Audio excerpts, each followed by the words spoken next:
Now we're in live. Okay. Good afternoon, everyone. For us here in Singapore and for Malaysia, we are in the afternoon. We are at noon right now. But for our guests from Fiji, it's 4 o'clock. And welcome everybody to our Facebook Live. This is last of our series in New Skills for Life. We are from the Southeast Asia and Pacific Educators Forum. This is where educators like ourselves come together and just chit chat. And today, the topic is rethinking teacher education in times of uncertainty. This forum is actually affiliated with the Childhood Education International based in Washington, D.C. CE International has been championing bright futures for every child and every nation. And today we're gathered here, okay, to, to make the first step towards ensuring bright futures for every child in every nation. First, let me introduce all of you to our guest speakers. We have Mahanum from Kids Campus Group from Malaysia. And we have Lavinia from the University of South Pacific in Fiji. We are fortunate to have these two distinguished people to join us. And Lavinia, would you like to tell the audience a little bit more about yourself? Thank you, everyone. My name is Lavinia Tico, and I work as a senior lecturer in the University of the South Pacific School of Education. I coordinate the early childhood program here, and I've been at with the teacher education for the past 19 years. And I think we have so much to think of as we try to rethink of teacher education in times of uncertainty. And I believe that rethinking what we do as teacher educators should be part and parcel of our everyday teaching life. It has to be meaningful and practical in ways that will prepare our graduates to teach in any context they are placed in. So over here at the University of South Pacific, that is actually what we do, teacher educator. And we look after the 12 regions of the university. And we are a small place here in the Pacific. So the University of the South Pacific houses 12 nation countries that surrounds the southern South Pacific. Yeah. Thank you. Wow. It's a lovely description. We know a little bit more about South Pacific now. And I hope one day we'll be able to visit you in Fiji and some of the other islands around you. Thank you so much, You're welcome. Lavinia. Yeah. And let's ask Mahanum to tell us more about what she does under Kids Campus. And I note, Mahanum, that you are the founder of Kids Campus. And to be a founder of something is not easy. So tell us, what drives you. Tell us more about what you do and what drives you. Thank you, Christine. Good day to everyone. Hello. I'm actually involved in this area of early education since 1984. That means already 36 years. So we are the pioneer in this early childhood industry. Whereby myself, formerly I was actually involved. My area of study is accountancy, but I actually moved on to this area because I married quite young, so I have to take care of my own children, and I really love children, love kids so much. And I'm an industrial expert in early childhood education, recognized by the Ministry of Human Resources, and also a trainer in early childhood education. I'm also a trainer with Kids Campus. And for my NGO work, I'm actually the president of the Association of Selangor State for the childcare providers, and also the advisor to an NGO called the Association of Children Wellbeing Malaysia. So we do a lot of NGO work whereby at this age of mine, I really like to help people during the COVID-19, the pandemic now. We also help to take care of the frontliners children, for, actually we volunteer to do that. It's not for any payment, but we do it for free. So this is part of our contribution to the community. And I'm also part of the, again, not on NGO, but training for the special needs children. We are also doing early intervention in Malaysia. More and more children are getting, you know, actually diagnosed speech delay, ADHD, and a lot more. So we are doing also training on early intervention. So that is my, for myself. I'm married with 6 children, and now I'm a grandma to 7. Congratulations. Yeah. So Thank you very much, Mahanum, for sharing with us, your experience, as a mother as well as an early childhood professional. I will jump over to Lavinia while you increase your volume because your voice is quite soft. So if you could increase your volume, Lavinia, could you take the first question that we have for today, which is, what innovative practices did you implement in place of the face-to-face classroom teaching, before that pandemic and during the pandemic, what you had to do? And now I understand that you are emerging out of the pandemic and life is coming to be more normal. Okay, so what have changed over this period? Thank you, Christine. I'd like to say that the University of the South Pacific had already been big on online learning way back before the COVID-19. And so when this uncertainty came, meaning the COVID-19, it was less of a hassle to those of us who were in this area of let me say that again. It was less of a hassle to those of us who were in the arena of access, right? So learning and teaching continued as normal or as usual. Okay. The challenge was for those students who were out there in the remote rural communities, right?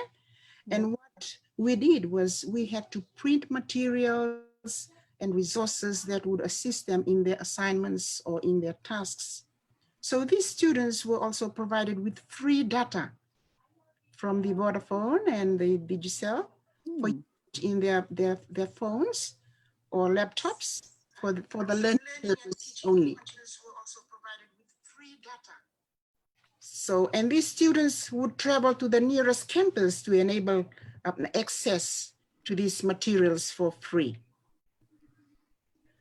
And also our Moodle, our online Moodle learning platform, had installed all softwares that would enable learning to be accessed by students in any locale, right? For example, the BBB, the big blue button that we use for recording.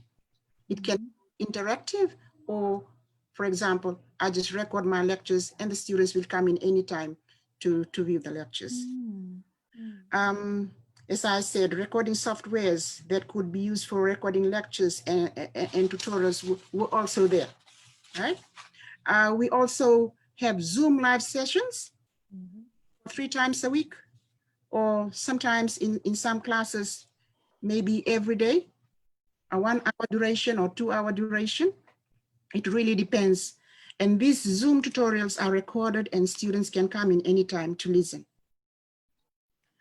We also organize face-to-face classes for not more than 20 students because we also are aware of the social distancing on a weekly basis. So as far as we are concerned, that's how we are doing at the university right now. Some of the practices that we are doing, but I could say that we are not as affected as we may think of. Okay. Because right now the classes are back to normal, but our online learning platform has risen up to another level. Oh, okay. Let's talk about another level in a while. But I have a question for you. You mentioned about the students who are far away and they didn't have data, and then you all have to buy kind of a card, data card or something for them. Is that what I heard you say? Yeah. I think one of the the companies, the Vodafone did that to the university students. So they Oh, were given some data, free ah, access online learning. okay. So actually you involve the corporations. Yes. Yes, Yes. so because I was wondering, like, who's paying for all this? I mean, Singapore has done something like that for another group of children and families, but it was the government that fork out the money. But Mm, yeah, I think the corporations are another resource, uh, uh, um, for for under such situations. Okay, mm. thank you for sharing this part for now. I'll get back to you. And Mahanum, would you like to share the innovative practices that you implemented during the pandemic when you cannot do face-to-face training? Yeah, thank you, Christine. Oh, much better. Can hear you clearly. Thank you. We have already adjust the volume. Is it okay now? Better? Thank you. Thank you. All right. So actually, welcome to Malaysia. We want to actually tell you a little bit about our Malaysian experience. That is when we also use this international platform, that is the Zoom. We use Google Meet, and a Google Classroom. We have WebEx. So a lot of us actually we are using the main platform, the WhatsApp. Yeah, this is the most popular one, and we have to pay extra USD for extra storage. That means we have to, like for example, Zoom Business, we have to pay extra USD. So these are the medium that we actually use for our training online. And the new norm, the challenges, and a lot of that we face. These are all about the teething problem. And we also do a lot of online courses to the childcare operators and childcare providers. And most of them, like the government is actually giving a lot of funding on this under the Economic Regeneration Plan. We have this program called Penjana, and well, more than 25 agencies are being accredited to do this training. That's why today I'm at actually a studio for me to actually do this KP online courses. Look at my headgear. We are using like, this is under the sea. The theme is under the sea, more like in Fiji.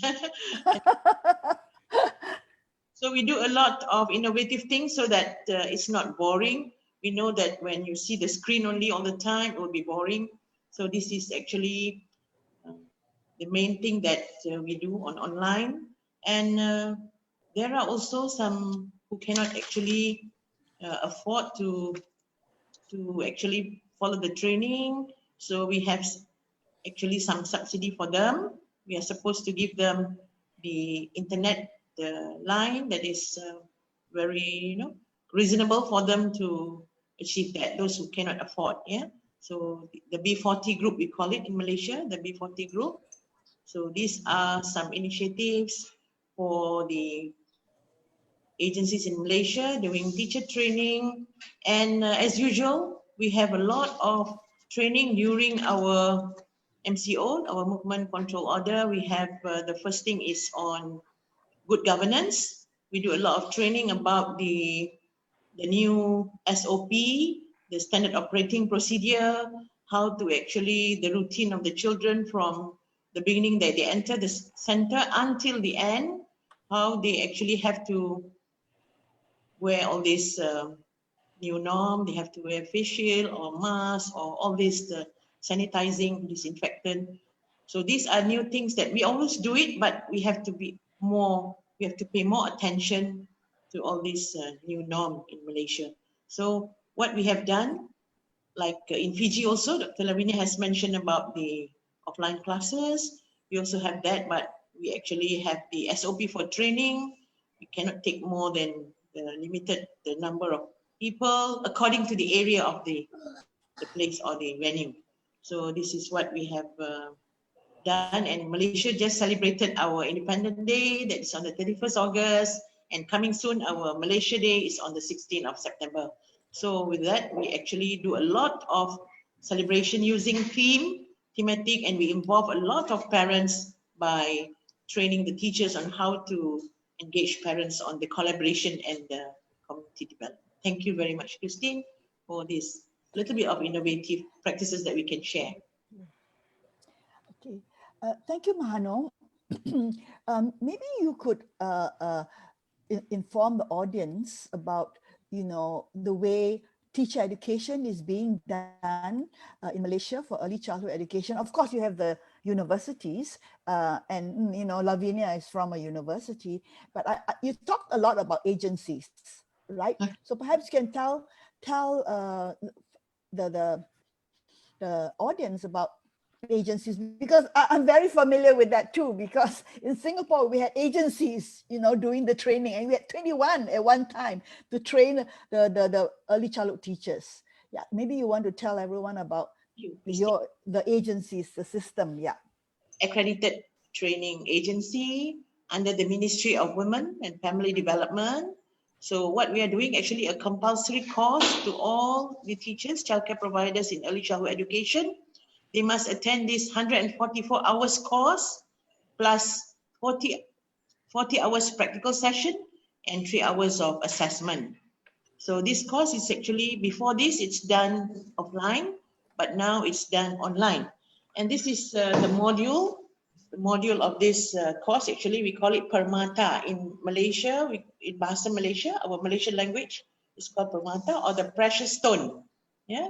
So every child is precious stone. So this module is actually 144 hours, as I mentioned just now. So it's thick, yeah. And well, what we are actually new now, the online course, is we transform that into online classes.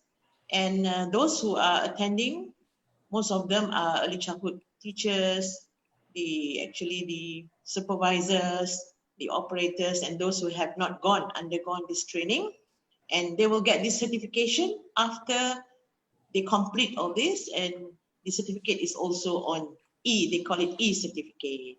So this is a very interesting, during the pandemic, Malaysian government is actually subsidizing on this. It's all for free, FOC, yeah, for 10,000 participants who have not taken this course yet. So this is the initiative by the government of Malaysia during the pandemic in Malaysia. Thank you very much, Mahanum. You also mentioned something about the B40 group. Are they the ones who paid for some kind of online or something like that? Yeah. The B40 group is actually for those who earn 3,000 Malaysian ringgit and below, and they can't afford to actually pay more than the others. So this B40 usually will get more incentives from the government. Oh, I see. Then we have M40, the medium one, so about 5,000, and the T20, those who actually earn more than that. So this category, they will actually have to fill up form first, screen them first, then only they will. There's a system called Easy to Care, whereby they will screen the participants, and then they will get into the course when they have actually, they are successful in their application. Right. So their course will be subsidized, is it? Because they are in a certain group. Fully subsidized. Fully. Oh, wow. So in this way, we are ensuring equity for everyone, for the teacher for the teachers, the early childhood teachers, that everyone can afford to be trained in early childhood education. Yeah. Yeah. Okay. That's good. All right. Thank you for sharing. Let's get back to Lavinia. Lavinia, because when you were talking about what has gone on, in Fiji, and you mentioned something about we've gone to another level. Do you want to elaborate what you meant by we have gone on to another level? What I meant going to another level of our learning is in this time of uncertainty is our information technology system has really improved. So they have provided with extra softwares and extra resources that will help enhance students, because they are our core business is teaching and learning. So as far as that is concerned, we try to improve teaching and learning so that the students get a pass, yeah, to be successful in their learning. Okay. That's what I meant. So yes, right now we are on to that level of virtual learning where we have, as I said, our IT department have purchased relevant resources to help us in this. That's excellent. You know, I'm sure you agree with me that many teachers are afraid of technology. You know, we are people. You know, we like to talk. We use our hands. You know, but technology, most teachers are afraid. I mean, I had a computer when I was a principal of a childcare center, you know, given to me sitting in my back, okay, for 2 years before I even turned it on. So, you know, generally, you know, we are a group of people who love people, not really machines or technology. But, you know, because of this pandemic, you know, we have risen to another level. We have risen to the occasion. And I guess we are all glad, you know, to be able to be in control of our machines, right? If you want to go into Zoom, we get in. If we don't want to go into Zoom, we just don't come in. So yeah, this is, I guess, one good thing that has, you know, happened, you know, in this pandemic. Now, if I may ask you, Lavinia, okay, you have now engaged yourself and your student in this level of teacher education, embracing technology. What are some of, excuse me, what are some of your students' response to this new, you know, level of education? Amazing, eh? To tell the truth, some of the students, they know more than us. Yeah. And it's just amazing how students respond to the online virtual learning. And we know this day and age, students, even our grandchildren and children, they are onto their gadgets. They know everything about online. So with these students, there is no problem at all. And to me, it's just amazing how they respond to online virtual learning at this time. Students have made use of this opportunity to complete their assignments because we were very, very flexible in this, given this space of time, because we were really concerned about our students learning during this time of uncertainty. And we were flexible enough to give them the opportunity to complete their tasks, and so that they can have a grade. And we know that some students will always be at the far end of learning, of this learning continuum. Some will come up with lots and lots of reasons, but we understand all those. We give them that learning space so that they can complete their work. So that was one of the biggest advantage given to our students during this time. They were able to respond very well, and they are still coming up. Even now, as I speak, the last semester's work, we are still giving them time to complete. Okay. And that is very, Yeah. very fortunate. And they appreciate the opportunity to be given the chance to complete. Oh, that's wonderful, you know? Yeah, and having said that, it's all about the ethics of care, you know, caring for our students. And I know as early childhood educators, early childhood teachers, we stand by our ethics of care because of how we think of our little ones. So that concept, I took it in as one of my principles as I maneuver myself to assist the students who really, really need our support during this time. That's wonderful and very, you know, touching when you mention the ethics of care. Okay. And that's what we're all about, you know, Yes. the ethics of care. And right now in Singapore, under our Association for Early Childhood Educators, we are having learning circles on the Code of Ethics. And one of our um, professional value is care. Mm. Yeah, so you know, we share the same values actually. You know, although you may be in Fiji and you know, we in Singapore. And I'm sure Mahanum will agree too. But now, what I was listening to you earlier was that you talked about the students are even better than us. and of course, we all know, you know, that we must learn from the children as teachers. Learn from the children. But oftentimes, you know, we have our lesson plan and we teach them. Okay. But now it's a reinforcement. What you have just said is that we actually learn from our students, or for We the learn teachers from from each the other. children. Yes, and then from each other too. And I noted 3 things that has a change. Okay, you talked about flexibility. Okay, at least twice in your sharing, twice flexible, and this is not the norm before. Usually we have a lesson plan. I'm talking about teachers, okay? We have a lesson plan and then we go in and then we deliver our lesson plan. Not really flexible, but this time has forced us to be flexible, right? And then the learning space and the more important, the time. You know how often we wanted people to, okay, so what's the color of this car? Blue. You know, I mean, we don't give children and our learners time to think. So I think these are my 2 takeaways from your most valuable sharing, Lavinia. Thank you so much. You're Now welcome. let's hear from Mahanum. Mahanum is quietly listening to us. So what are your views, Hanu? How have your learners, you know, responded to your new way of teaching? Okay, Christine, if Lavinia says amazing, you say wonderful, I'll add on to awesome. Awesome, yeah. Okay. Yeah, good.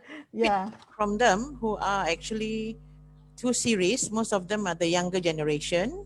So they say it's actually they wake up, they just switch on the phone and up they go without sometimes, you know, very fast, very quick time. They save time.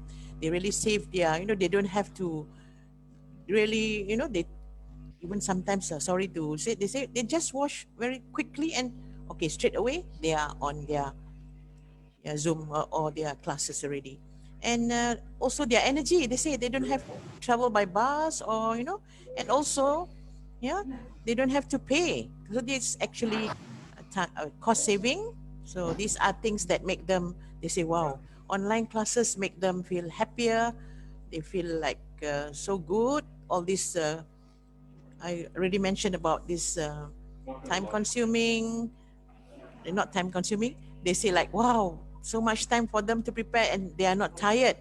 They don't get easily tired. You know, these are their feedback. But if the trainer or if the lecturer is interesting, have some songs for them to, you know, actually see or have some actions, then they will be very happy. If not interactive at all, they say, that is the some of the disadvantages. But according to them, wonderful, amazing, awesome. They say it's very good, these online classes, as just now also Dr. Lavinia mentioned.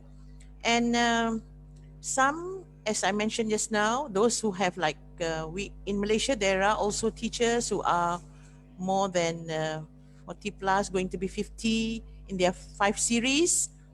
That one is quite a problem for them because they are not IT savvy, illiterate. Yeah, some of them, not to say illiterate, they cannot read and write, but you know, very not familiar for them to use computer. So these are the generation that need some assistance and need to learn. Yeah. So like for me myself, I'm also a 5 series person. I do a lot of questions and able to really adapt and adopt myself to this kind of situation, this kind of new norm. Yeah. So this is what actually the learners' responses, and most of them said it's very fast, quicker.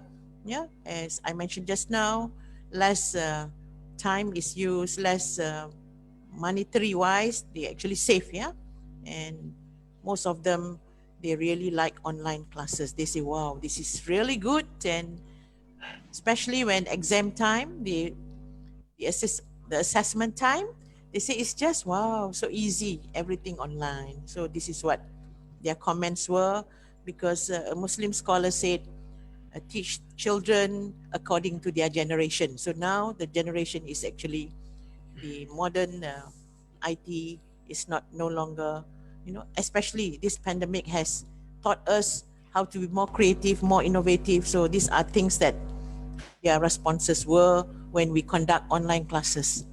But some would, I interviewed some of them. They say, but once a while I have to meet you. They want to meet and to see the real, because every time we are sitting down like this, not most of the time we are not standing up. So they say the movement, see yourself as a person, see the lecturer. They say once in a while they want to see us in person. This is what their responses were from the learners, and most of them are so happy. And as I conclude that they really like these online classes.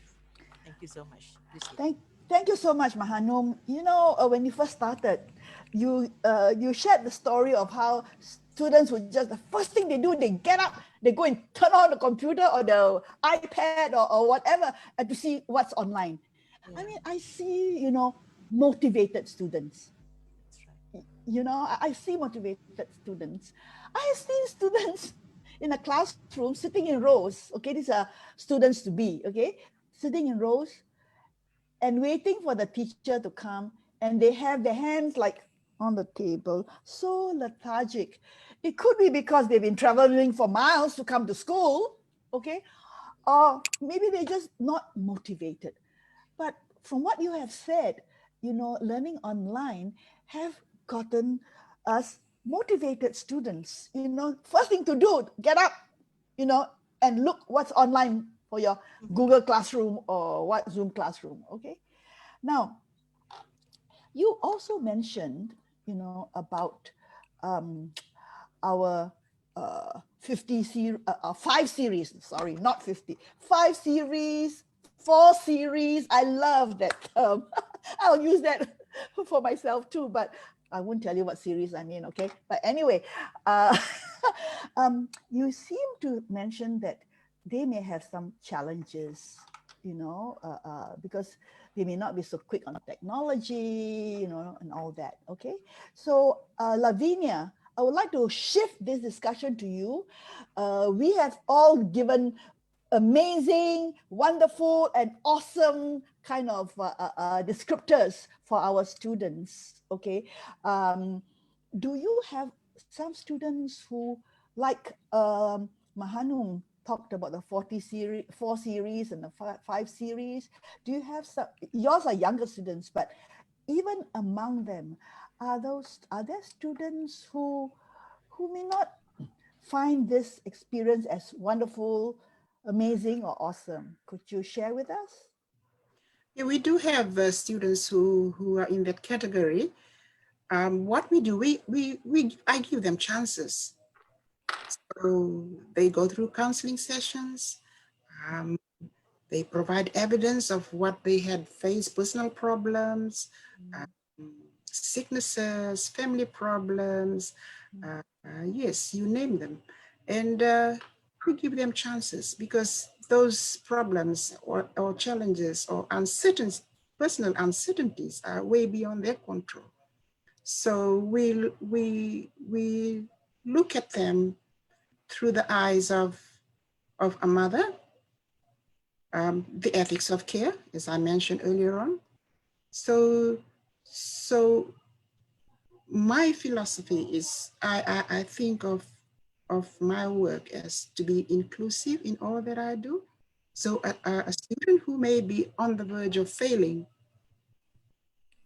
they will need our support.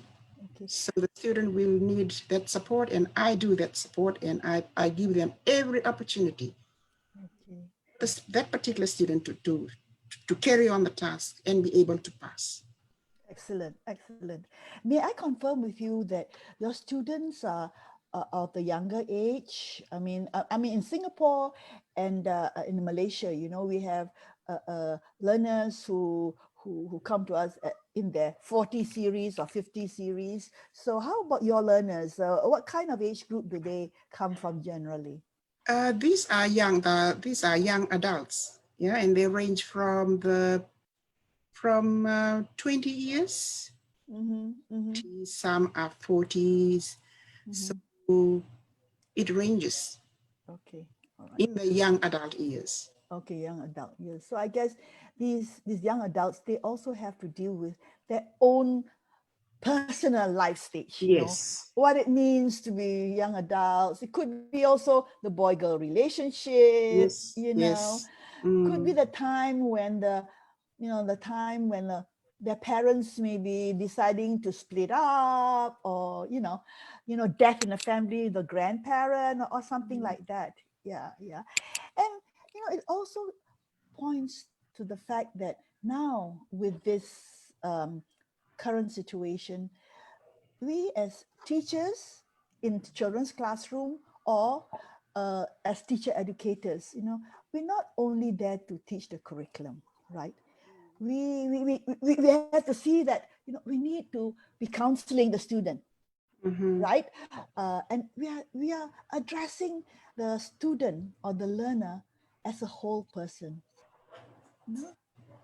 And I think that's really important for all of us who are working with young children, Yes, that while we address the students that we teach in the university as whole, not only that they pass the exams, but a whole person, okay? When they go into the classroom, they will look at the children as whole human beings, and not just to make sure that they can read and write. And I think you have brought up a very, very important point, with your principle of ethics of care, and looking at the student as a whole person. And you have to do things that you have to do that is just beyond teaching the curriculum. mhm. And oftentimes, I face this, when people say, oh, we're a teacher, we're not a counselor, we're not a social worker. But I think, if you have the ethics of care, okay, very naturally, we know how to address the Yes. student's personal, Mm, you have something else to add when you said yes? Yeah. mm. Yeah, as you said, we are here not only to teach the curriculum, we are here to come and mold that particular being to be a whole being, Yes, yes. to know to his spiritual growth, intellectual growth, and all those that we aspire our students to be. Okay. So when they go out and teach the generation out there, they are able to do as they learn from us, because I see ourselves as mentors. So we are exemplars to them. So when they go, they take a little bit of ourselves and they go and do likewise as we do, teach them in the teacher education institutions. Wonderful. You have given another role to us teacher educators. We are mentors to our learners. Mm, I have a question for you following this. The university is a big bureaucracy. It's a mm. huge bureaucracy. How do you manage to individualize your teaching and learning? How do you manage to be flexible?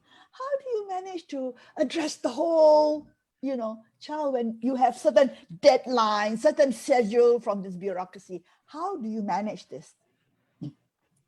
So for me, I have on my door my consultancy times for the students on face-to-face. I also do a live one on Facebook, on our Moodle page. And to me, it's not a huge task really, because on a one-on-one basis, students will email you to share with you what they are facing. So in a week, you'll have about 3 or 4 students who face those kind of situations. So I try to address it. And for me, I'm very flexible. I give them a chance and I give them another chance. If the assignments are late, I don't penalize any of them. As long as they come up with their work, they meet the requirements. So for me, there's lots of scaffolding going on with them, because I really want them to achieve what I have given that on that particular standard. They need to rise up. So in order for them to rise up, some of them are still down here. So what we do, we go together, we journey together until they reach Excellent, excellent. the standard that I wanted. But you know, while you can be flexible, I know you have a deadline to keep, because I know you were madly, you know, finishing the scripts because you have to submit this to the university by, say, September 15th. Okay, so how are you going to manage this student who can't complete? Because you have to submit it by September 15th. Yeah. It's easy. We give them a chance. So when the results are being tabled, we have codes for those who have passed, those who need to submit, and those who need to submit are given another chance. But those who fail, they are ones to be blamed. So we give them all the chances in the world. They don't live up to it.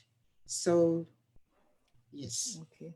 Okay. So what you're saying is that while you are very empathetic, okay, you also made them accountable for their own responsibility. They are responsible too. Yes, they have to be responsible for their own learning. Yes, yes. Okay, good. Thank you very much. Let's turn on to another question, which is, so we have gone through these experiences. Manom has described her experiences, and your experiences. We have gone through this period of pandemic. We are resurfacing. Okay, so give me some thoughts on rethinking teacher education. We've gone through the experience. So what are some of your rethinkings in this teacher education process? Right. Thank you, Christina. I'd like to think of, teacher education is a mammoth task, really. And as I said earlier on, I have been in this career for the past 19 years, and I have learned so many lessons along the way. And we all know that teacher educators is about molding the trainee to become better teachers. Yeah, that's what we aspire as teacher educators. We want all our graduates to be excellent in their teaching. And we all know that it is about remolding and upskilling of the teachers who are already there in the field, yeah, for better understanding of their professional knowledge of learning and teaching. And for me personally, I really believe that teacher educators should be at the top notch in terms of their understanding of learning and teaching.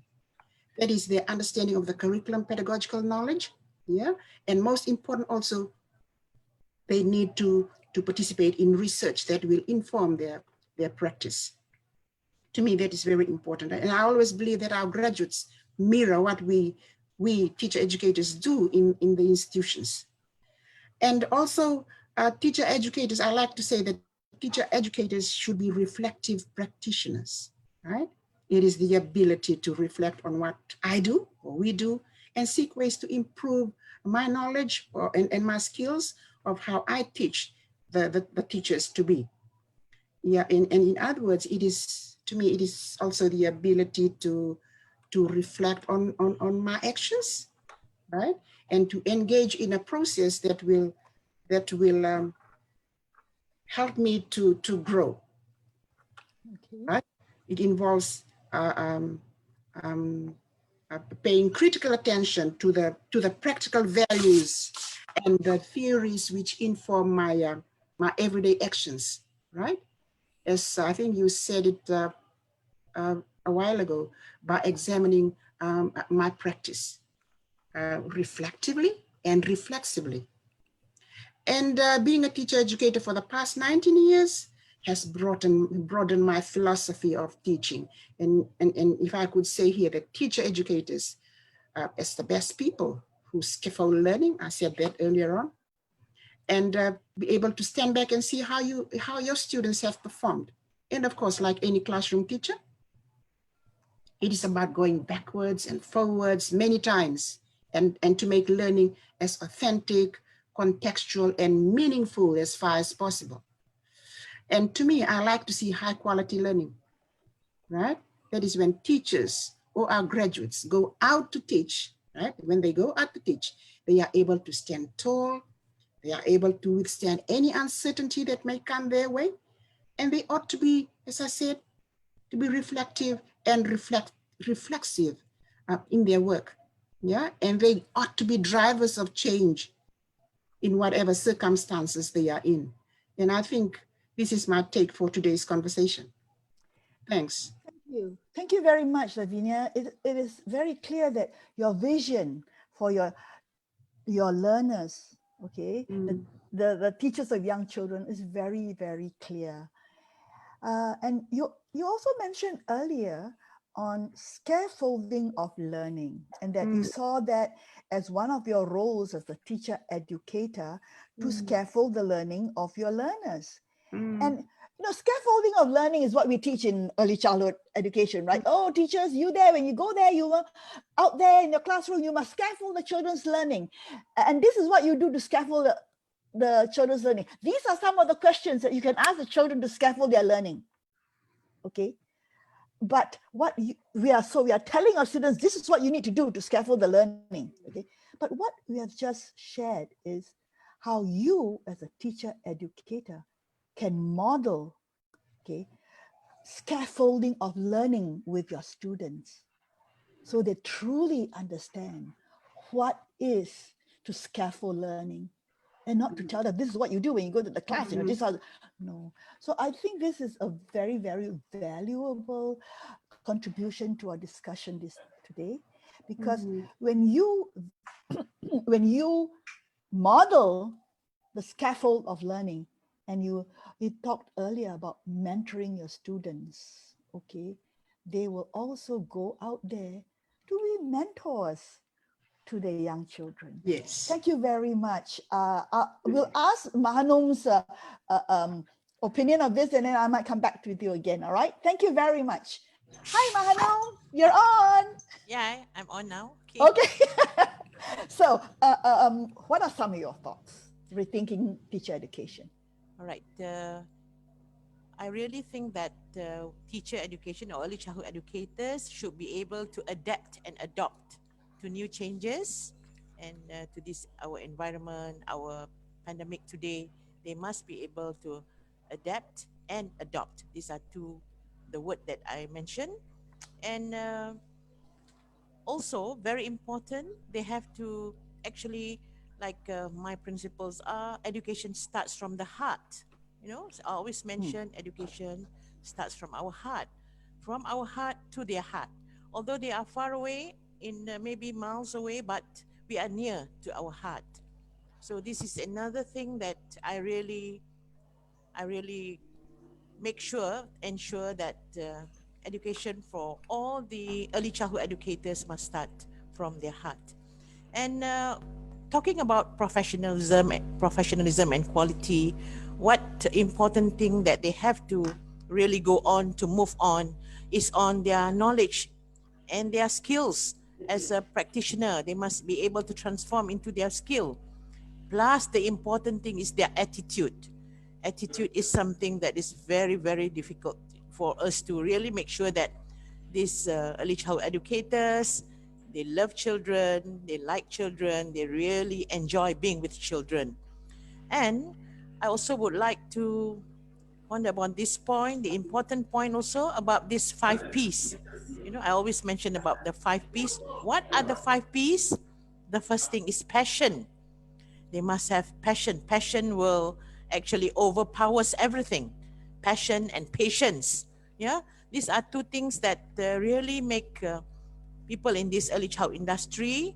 We have to rethink again. If you have this, yeah, we will. Like me, I'm already about 30 over years. People say, are you not boring with this field and area? I say, no.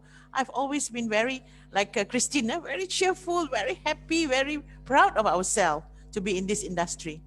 And another P is participation. They must always participate.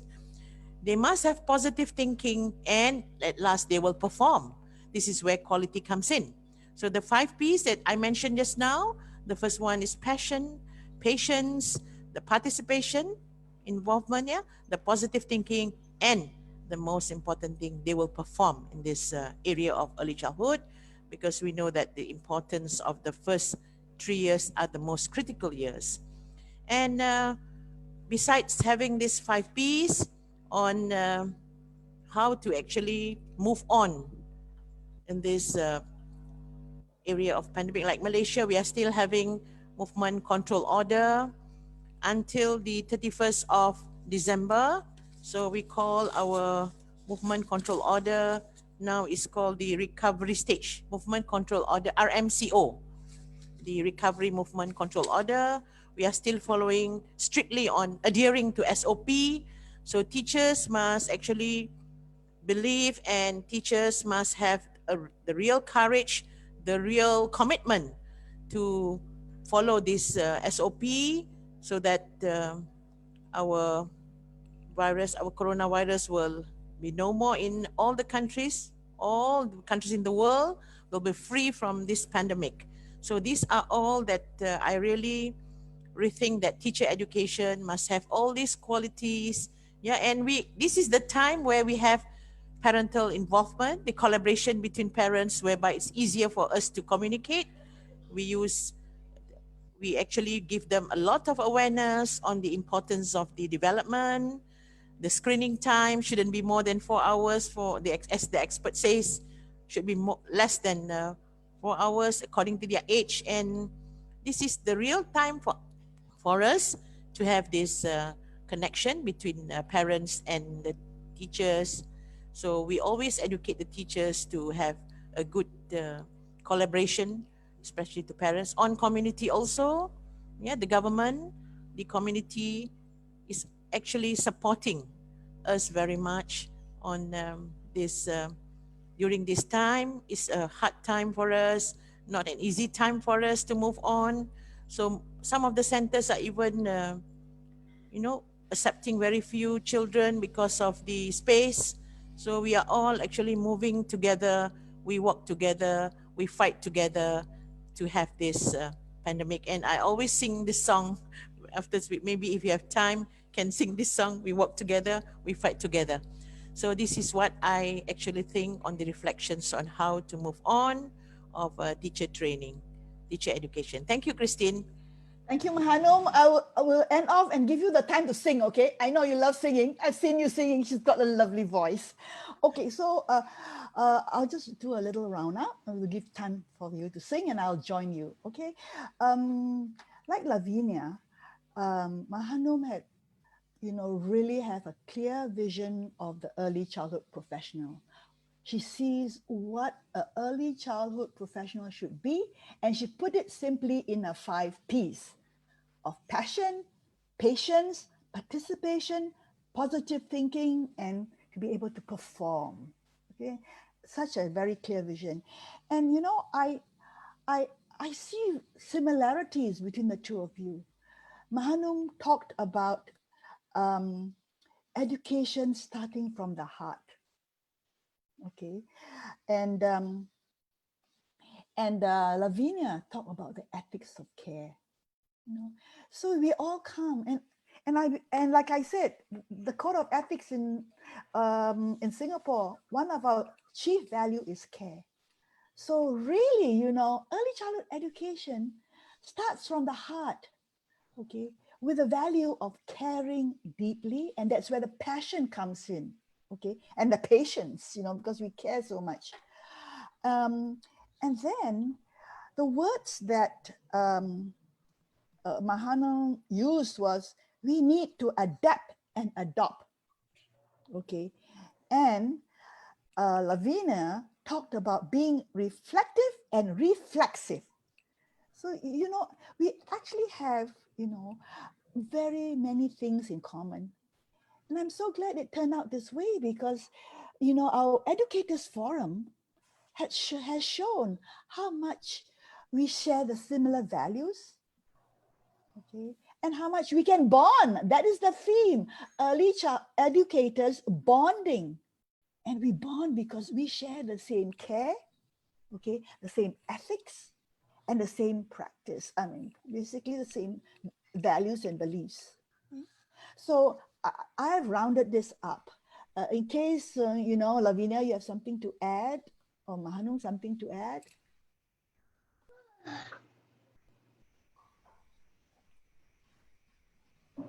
Okay. I don't have any more thing to say, but to thank you, Christine, and the team for having this opportunity to come and share in this platform.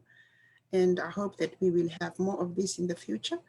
And I wish you all the best. And Yes. so to my friend Mahanum. Mahanu. Mahanum. Yeah. Mahanu. Okay. Yes, thank you so much. Thank you, Lavinia. Lavinia is also the country lead, you know, for Fiji, and you know the country leads in this region, SEAP, will be getting together and we will be planning ahead, Lavinia. I'm so glad you're thinking of the next step. So we'll talk to you in our meeting next week or something, okay? Yes, thank And you. Mahanum, to you, now is the time for your singing, Mahanum. What Okay. happened to you? Thank you, Christine. Is it Yes. time for me to sing? Oh, I start the video again. Yeah, start the video. Yes. Okay, I will start the video because I Yes. want to stand up right now. Okay. You know, Okay. standing up Oh, wow. mm, Good. to make it more lively, to make it more, yeah. Okay, but Okay. okay. Good. Oh, okay. See, All right. that's how, is this how you do your online teaching? Understand? I have to, move the camera so that we will. Okay, let's walk together and let's sing together. Okay. We walk together, we We fight together. together. We are strong, we are healthy. Let's fight together. Let's okay. Sorry, once again, I would like to sing a very simple song to everyone. That is the World Children's Song, how to actually avoid this pandemic. Ready? One, two, go. We walk We walk together, together. we fight We together. fight together. We are strong, we are healthy. Let's walk together. Together. Let's fight together. Hygiene and health, Health, our number one. our number one. Away Corona, go away COVID-19, go away virus, meaningful life. So this is actually a song and the children love it very much because there are actions and pray to God that this Corona will end, this virus will end. And I'm so thankful. Thank you, Christine, for having me today. I'm so very happy to know Dr. Lavinia, and we hope that we can see you next time in other initiatives for the importance of for the best interest of the child for early child education. Thank you so much for Malaysia. Thank you, Christine, for giving me this opportunity. Thank you, Mahanum, for your most magnificent performance. Your last P. You did it. Thank you very much. And thank you all of you for joining us this afternoon. Thank you. And we hope to see you again on Facebook Live when we get our act together. Right, Lavinia? Thank you. Thank you. Bye-bye. Bye. Bye-bye.